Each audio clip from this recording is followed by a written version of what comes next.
Hi medias, இன்றைக்கி ஒரு குட்டி மினி விளாக் பார்த்துடலாமா? நேற்று ஃபுல்லாக பிளான் பண்ணி புரோட்டா தான் சமைக்கணும் அப்படின்னு சொல்லிட்டு மாவெல்லாம் வாங்கிட்டு வந்து எல்லாமே ரெடி பண்ணி வச்சிட்டோம். இது நேற்று எடுத்த வீடியோ தாங்க.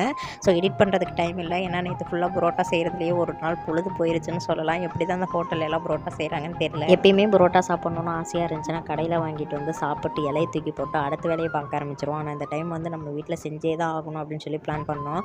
எதனாலன்னு பார்த்தீங்கன்னா, அந்த கலைஞர் டிவியில் ஈவினிங் டயத்தில் வந்து கட்டுறது சமையல் அப்படின்னு சொல்லிட்டு ஒரு ப்ரோக்ராம் போடுவாங்க. அதை அடிக்கடி பார்க்க மாட்டேன், எப்பயாவது ஒரு டைம் தான் பார்ப்பேன். அப்படி நான் பார்த்துட்டு இருக்கும்போது தான் புரோட்டாவும் சால்னாவும் எப்படி செய்கிறது அப்படின்னு சொல்லி போட்டிருந்தாங்க.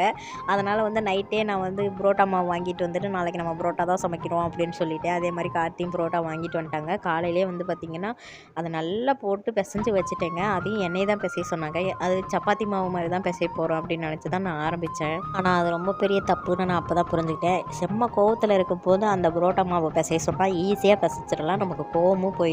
ஆனால் நம்ம ஆசைப்பட்டு அதை பிசைஞ்சோம் அப்படின்னா கைவலியை தான் நம்ம வந்து பார்க்கணும். இதுலேயும் நேற்று ஃபுல்லாக மழைங்க. இந்த மழையிலையும் நான் குருமா தான் வைப்பேன், அதுவும் சிக்கன் குருமா தான் வைப்பேன். அவங்க சிக்கன் குருமா தான் செஞ்சாங்க. நீ போய் சிக்கன் வாங்கிட்டு வா அப்படின்னு சொல்லிட்டு அவனை அனுப்பி விட்டுட்டேன். பசங்களுக்கு ஈரல் பிடிக்கும் அப்படின்ட்டு அதில் ஃபுல்லாகவே வந்து பார்த்திங்கன்னா ஈரலாக தான் இருந்துச்சு. ஏதோ கொஞ்சம் தான் வந்து பார்த்திங்கன்னா பீஸ் போட்டிருந்தாங்க.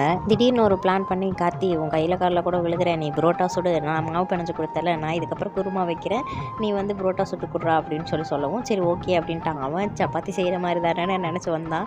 இருந்தாலும் 10 புரோட்டா தான் செய்கிற மாதிரி வந்துச்சு. அதுலேயும் ஒரு 3 புரோட்டா வந்து ட்ரையல் பார்க்கலாம் அப்படின்ட்டு நான் சுட்டு கொடுத்துட்டேன். சாப்பிட்டாங்க குருமா இல்லாமல். ஸோ குருமா வச்சதுக்கப்புறம் 7 புரோட்டாவும் கார்த்தி தான் சுட்டு கொடுத்தாங்க.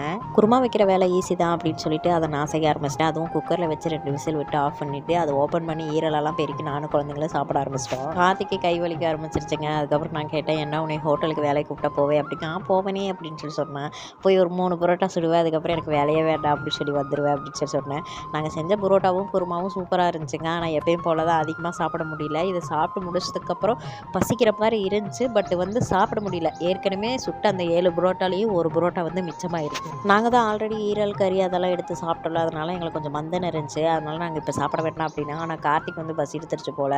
சுட சுட இருக்கும்போதே சாப்பிடலாம்ப்பா அப்படின்ட்டாங்க. அதுக்கப்புறம் காமெடி மூவி போட்டு விட்டு டிவி பார்த்துக்கிட்டே அப்படியே எல்லாருமே சாப்பிட்றதுக்கு உட்காந்துட்டோம். கார்த்தி சாப்பிட்டுட்டு இருக்கும்போதே இவ்வளோ ரிஸ்க்கான வேலையெல்லாம் இறங்காதடி, எப்படி புரோட்டாவை வீசுறதுன்னு எனக்கு தெரியல, நானும் ட்ரை பண்ணி பார்த்தேன், எனக்கு வரவே மாட்டேங்குது அப்படின்னு சொல்லி சொன்னான். அப்புறம் நான் அவனுக்கு சொல்லி கொடுத்துட்டு இருந்தேன், டே மேலே 4 விரல் கீழே 4 விரல் வச்சு அப்படியே திருப்பி போடணுன்ட்டு அப்படின்னு. அப்போ நீயே சுட வேண்டியதானே அப்படின்னு சொன்னா. இல்லை பரவாயில்ல, நீயே சுட்ட சூப்பராக இருக்குது அப்படின்னு. புரோட்டாவை சாப்பிட்டு முடிச்சதுமே கார்த்திகா, டே தட்டோட சாப்பிடணும் போல இருக்குது, நாளைக்கு ட்ரை பண்ணலாமா அப்படின்னு கேட்டேன். சரி ஓகே என்னமோ பண்ணு அப்படின்னு சொல்லிட்டான். சாப்பிட்டு முடிச்சதுக்கப்புறம் கார்த்தி வயிற்றுக்குள்ளே என்னமோ சத்தம் கேட்டுகிட்டே இருக்குது, ஒரு வரட்டி மட்டும் வச்சு கொடுக்குறியா அப்படின்னு கேட்டான். அப்புறம் இஞ்சி தட்டி போட்டு வரட்டி வச்சு குடிச்சிட்டு தாங்க தூங்கணும்.